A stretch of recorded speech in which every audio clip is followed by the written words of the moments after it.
So today we're talking about being spiritually ready, and we're going to be in the Gospel of Matthew.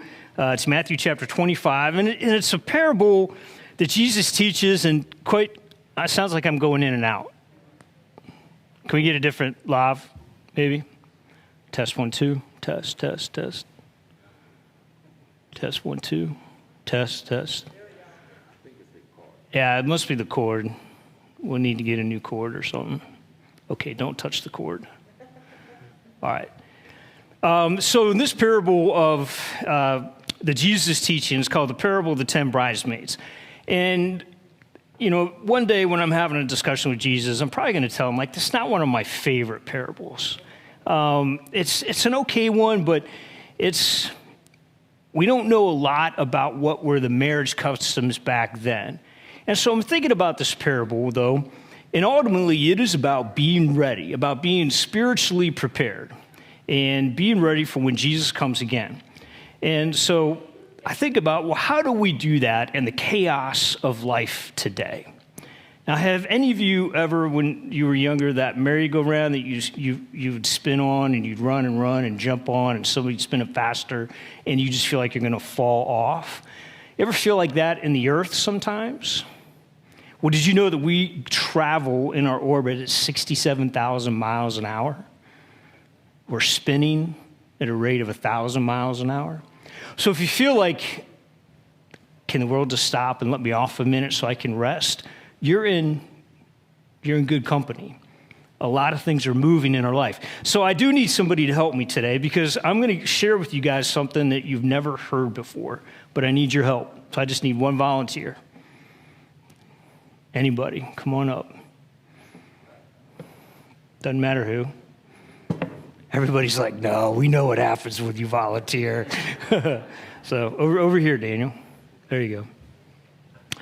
Okay, so what I have done is I have written the 5 secrets to life, happiness, wealth, and prosperity. Everything right here, okay? And then you can share those with everybody. But all you have to do is just pick them off the table. So go ahead and come and get them.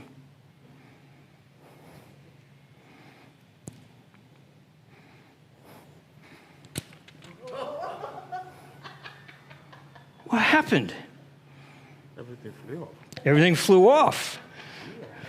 All right. You could unplug that, Tim. Thank you, Tim. All right, Daniel. Well, so Daniel blew that for everybody. Thanks, Daniel. We'll never know what those secrets were now. But, you ever feel like that in life sometimes? Like you're moving towards something, like, hey, I'm getting things going, and then what's that thing about the proverb, something hits the fan? Or, right. Everything just changes, and things start crumbling and moving and happening. And so, what we look at in our Christian walk is, how do we be a Christian? How do we be a Christian towards other when it seems like the world is working against us, when something's so easily within our grasp, and then life changes? And we all have our own sort of chaos that we are in right now. Whether you're, whatever stage of life, you're probably thinking, I have never been this busy, or how did I ever have time to get everything done? Now that I'm retired, I'm even more busy than ever. Or maybe you have 2, 12, 5 kids, whatever the case may be. Things are happening and moving constantly. And so when I say I didn't like this parable, it's still not one of my favorites, but ultimately the message speaks to us today. And so in here, just to give some context, this is towards the latter part of the Gospel of Matthew. So how many Gospels are there? 4, right? I kind of gave that away. Matthew, Mark, Luke, and John. This parable is only in the Gospel of Matthew. So when we say it's unique to Matthew, that means it's only in the Gospel of Matthew. You won't find it anywhere else. We also find it towards the end of the Gospel. And so this was part of Jesus' discourse as he's getting ready. He's preparing the disciples for his leaving, for the crucifixion, and what's going to be happening. And so in here, there's a series of what's called eschatological sayings, and that means end of times.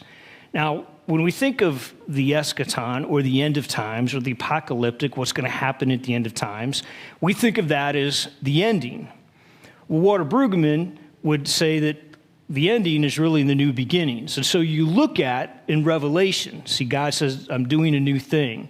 So even when it seems like the world is ending, it's because the new world through Jesus Christ is bringing about the kingdom of heaven here on earth.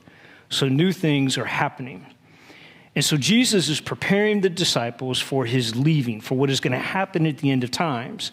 And he's saying that he will return, but nobody knows when he will return. Last week we talked about this in All Saints' Day in our passage from 1 Thessalonians. And it's really what the liturgical calendar follows is we're nearing the end of it. So in 2 weeks, we'll celebrate the end of the liturgical year called Christ the King Sunday. And that is always the last Sunday before Advent begins. So Advent, the arrival, the coming of Jesus Christ. And so we really see the advent of Jesus Christ happening not only with the birth of Jesus Christ, but the parousia, the second coming of Jesus Christ. And so there's this time of waiting and preparation of when is Jesus going to return. Now, we've been hearing through the scriptures for thousands of years about the return of Jesus Christ. We weren't alive then when all of that was happening, and they're wondering, is this going to happen? It was much more poignant to them then. And so now we're kind of like, yeah, Jesus might come, but is he really going to come in our time? What do I have to do? I'll probably just live my life, die, go to heaven, and not really have to worry about all of this stuff. And so Jesus is speaking to our tendency to live, but then to get lured away by worldly distractions, to not be prepared, to not spiritually be ready, to not make sure that we are living everyday lives within the way of Jesus Christ that was taught to us. And so, again, Jesus has been teaching in chapters, towards the end of chapter 22 and 23, and then 24, he starts in 25, and then in 26, he's going to get on into, Judas getting ready to betray him, and then we have the Last Supper, and then we get into the whole crucifixion of Jesus Christ. So this is Matthew has written his gospel to help people understand who Jesus Christ is, has laid out this story for us to follow. Now, Jesus spoke in parables to help us understand what the kingdom of heaven is like. So it's never an exact description, but it's like, what is being a Christian and living in this world like?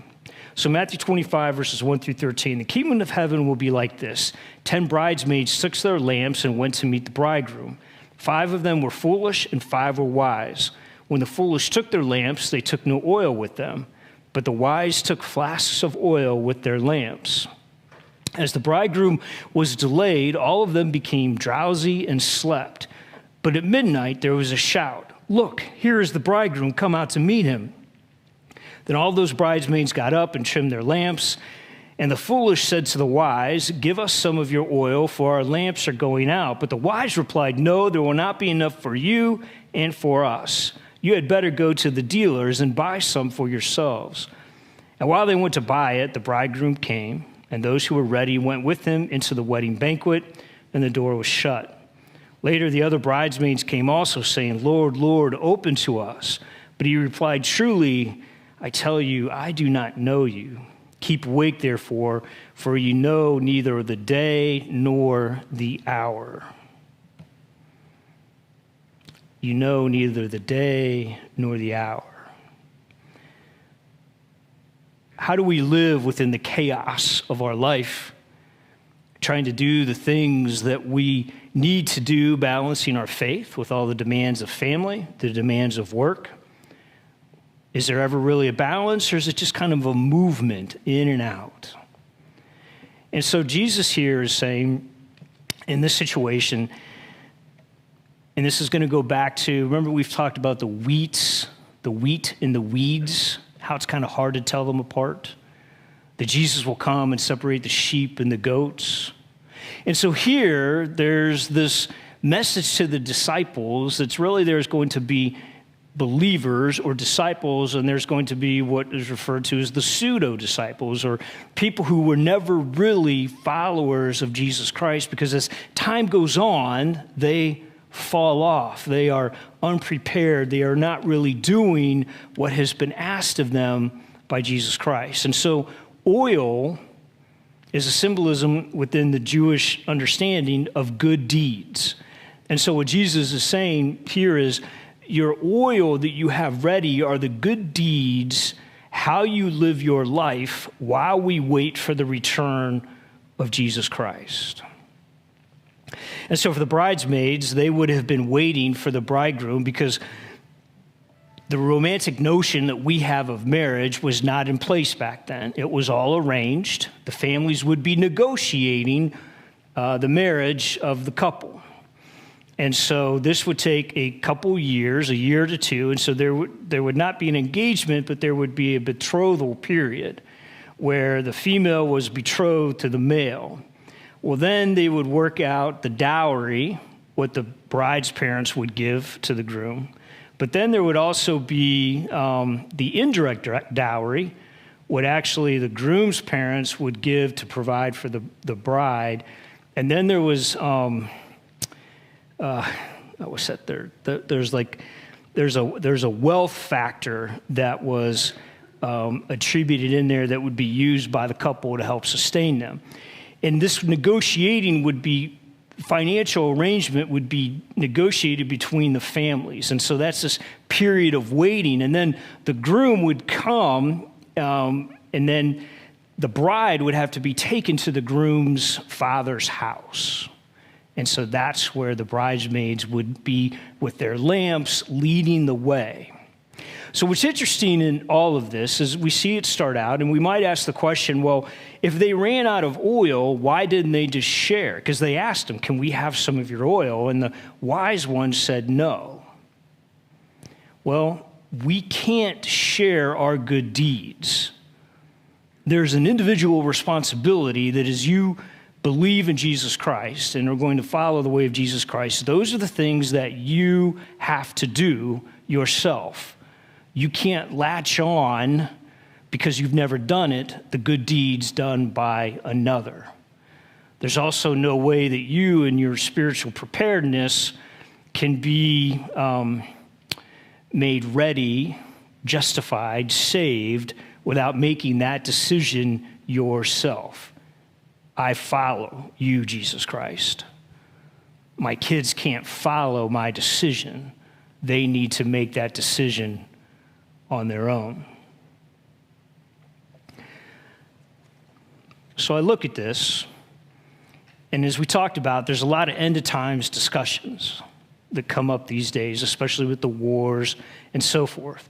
But Jesus makes it real clear. No one knows the day or the time except God when this will happen. So we could either become disenchanted, live as those without hope, there's nothing that we can do, or as those who hope in Jesus Christ, who believe in Jesus Christ, be pained by the fact that we see the world hurting, our sisters and brothers hurting, people in need, and then do we choose to act and follow them? So in this parable about being ready, about being spiritually prepared, again, there's words of assurance that Jesus is providing. I am coming back. You will not be left alone. Where I'm going, you will be. And when Jesus does return, no one will miss that. Elsewhere in Matthew, and as we read, there is this trumpet that will sound. There will be Jesus coming in the clouds. It's a description of something that will happen so cosmic, so big, that everyone on earth at one point will see this happening. Now, if we've already died and go to heaven, it'll probably be a different experience. Who knows exactly how that will work? But what then do we do now? So in this chaos, do we live as those who are the wise bridesmaids or the foolish? You see, the foolish had enough oil based on what they wanted to do, what they thought would be good for them. Versus the wise ones went out and we need to do this, we need to be prepared, and they had the oil, they had done the deeds. And so there is the saving grace that we have from Jesus Christ, but there is also the responsibility that if you say you're a follower of Jesus Christ, then that you are going to act a certain way, that you are going to try to follow the teachings of Jesus. Which is what? And what do we focus on? We don't get into all the rules and the laws and all those other things because Jesus said, love God with all your heart, soul, mind, right? And love your neighbor as yourself. I'm confident that none of us can ever be guilty of loving our neighbor too much.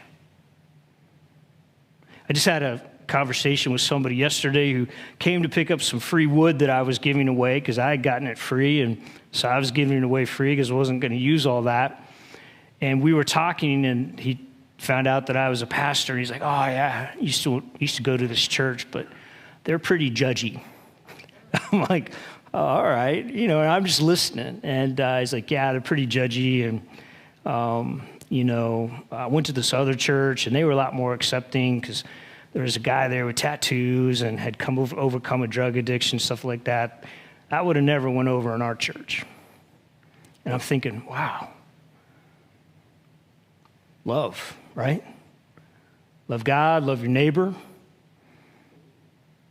We're going to sing a song in a little bit. It's called Overwhelmed. And I love that song.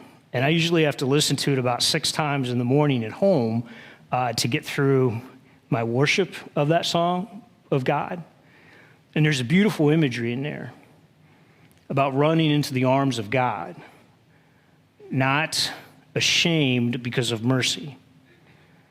That's a beautiful image that we, as we're living our life because of the mercy we receive and the grace that we receive, know that we can be fully accepted and welcomed into the kingdom of God simply by the gift of salvation. Mercy and grace given to us. And so as that mercy and grace is given to us, who are we to withhold mercy or grace from anyone else? But we should simply love. So this last aspect, I think about, well, a lot of times at church, we're always asked to do things for God, do things for God, do things for God. And if you're already living a chaotic life, full of stuff, what we don't want to hear this as is a plea to add more things on your plate. And so when you hear this, you may be in a point where you feel like you can't do one more thing. Some of you may be like, you know what, I feel God tugging and pulling me here or there or something else. But I also want us to take a step back. We're not talking about solving world hunger or curing cancer. The daily things of Jesus in our life are, how do we wake up in the morning? As we talked about our life for prayer, how do we purposefully try to, throughout the day, become aware of the presence of God? To purposely think, I am not alone, that Jesus sits right there with me. And so how can I stop, reorient my thinking to know that Jesus is with me? And that Jesus is with me in my discussions, Jesus is with me in my challenges, Jesus is with me when you forget something and you have to go back home and get it, Jesus is with you when life seems to fall apart, Jesus is with you when you get the diagnoses that you don't want, Jesus is with you in the waiting, Jesus is with you in the stress of your marriage, in the stress of the paying bills, and Jesus is with you when you pray, and all those things. And I say that, and we probably like, yeah, we know that. But knowing it and feeling it in relationship is different. And the purposeful relationship of being ready. And so a friend of mine just ran the New York City Marathon. and been preparing and preparing and preparing and preparing. He didn't decide to do it 2 days before. And so spiritual preparedness, as we wait for inevitably what's going to happen in our life, whether Jesus comes back or you die and you go to meet Jesus, how are we being ready, spiritually ready? My mom always used to say, don't put off till tomorrow what you can do today. She would teach me that, and you've probably heard that too. Well, when I was, middle school and high school, I knew pretty much everything there was to know, and so I didn't listen to that advice, right? Didn't listen to her. And countless times that would come up and bite me in the butt because something would come up the next day that was more fun, but we had a pretty stringent rule that if you didn't have your responsibilities done, you couldn't do it. And I would miss out. We don't know when our time is. There's also that song, or the Child's Prayer. Now I lay me down to sleep. I pray the Lord my soul to keep, that if I die before I wake, pray the Lord my soul to take. Did anybody pray that growing up? Yeah. Maybe you taught that to your kids. You ever really stop and think about it? I did as a kid, like, okay, I'm going to bed, and if I die before I wake, Lord, please take my soul. Like, what's going to happen tonight that I don't know of that you do? All right, so, but does somebody in here know somebody that they died in their sleep? I think that's a great way to go. I'm kind of hoping that's my plan, whatever's in store for me. But we don't know. And so we tend to put things off. I'll do that tomorrow. I'll help out tomorrow. I'll work on that forgiveness thing tomorrow. I'll try to reconcile a relationship tomorrow. I'll do this. And then what if, like, there's no tomorrow ever guaranteed to any of us?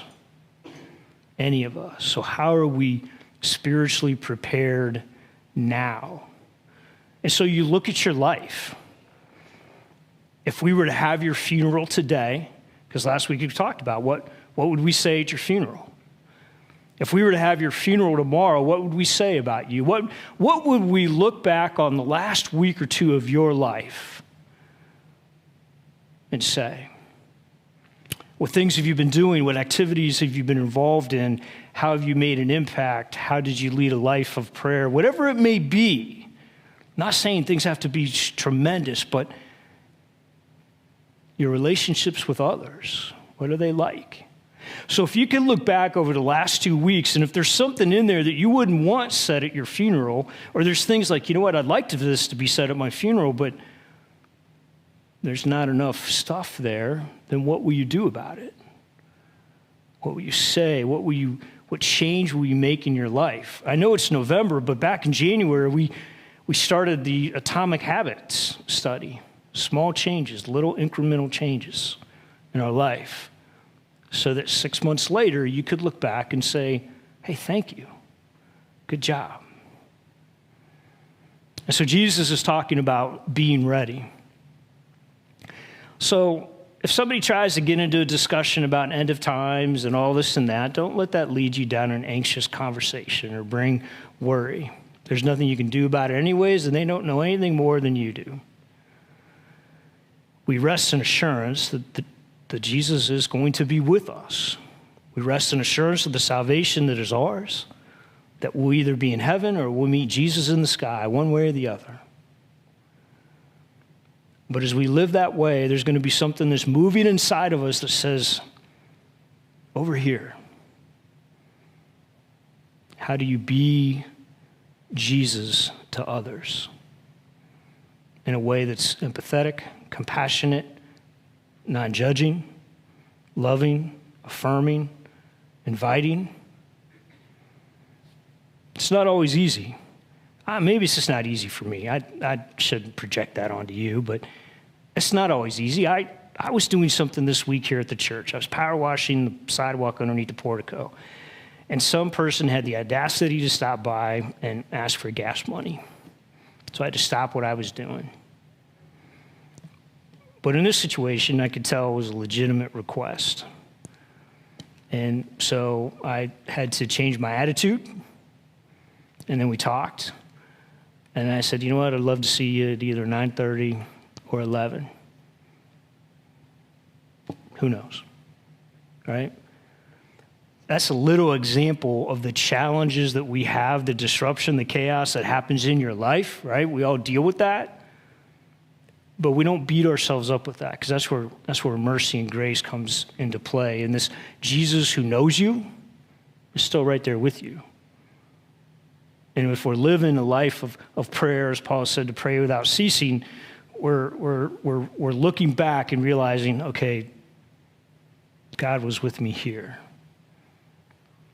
So just some things that we deal with on how to be spiritually ready when life comes at you unexpectedly and sort of knocks everything off the table.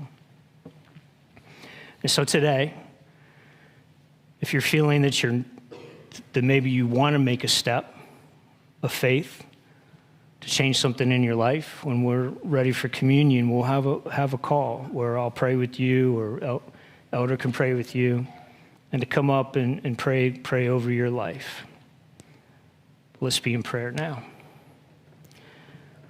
Thank you, Jesus, for a chance to have a conversation, to hear your word, to what you speak to us, to know, Lord, that love moves in us because you are first loving us.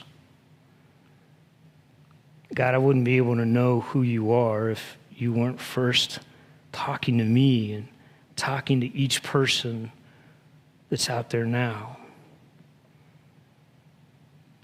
Thank you, Lord, for grace so undeserved that overcomes us. And thank you for a chance to be together today. Amen.